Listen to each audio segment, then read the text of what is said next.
As much as games are developed as a means of entertainment, they also serve as tests of our critical thinking, reactions, and skill. Most games attempt to challenge players in all of these departments, but others hone in on one particular one. As the name implies, Impulse tests players' instinctive reactions, making them choose the half of a multicoloured circle that matches the outer sphere. For what is in essence a simple game, it proves that sometimes the most primitive of tests can be the most difficult. Impulse presents players with layers of circles, some the same colours and others different. At the centre of the screen is a pulsating circle, split in half down the middle by two different colours. Your goal is to tap on whichever half correlates with the colour of the next layer, but only when it's fully expanded.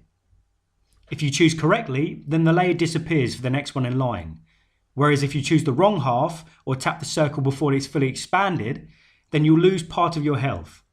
Do this 5 times and it's game over. Every now and then you'll find a crystal within one of the layers. This can be collected simply by correctly matching the layer's colour with the central circle, and then used to purchase power-ups, new shapes, and different coloured themes. As this can take a while, you have the option to purchase crystals with actual money, or earn them through watching videos. The biggest issue that players will find with Impulse is its longevity. With such simple gameplay and not much to unlock, it won't take long until you're ready to move on to another game. There are online leaderboards for you to compete with others, and unlocks are fun to use. New shapes, patterns and power-ups to help improve your score and make it that bit more interesting. But there's no doubt that the game still has a shelf life. Yet, however short Impulse may be, it's still a fun test of your intuition and reflexes. It's like that game in which you have to pick the colour that the word reads out when the word itself is coloured in differently. Your instinct goes against everything you're doing.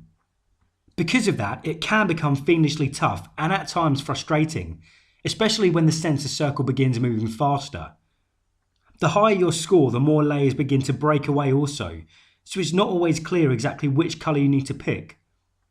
Having to react quickly in these sorts of situations makes for a fun mental challenge, just not one when you're trying to relax. With a number of apps available now that require a huge investment of time just to reap any reward, and if not time then money, it's always refreshing to see games that do the opposite. It probably won't take you long to move on from Impulse, but when you do play it, it will be worth it. Perhaps that's the kind of break most of us need from the big budget, time consuming, financially costly games.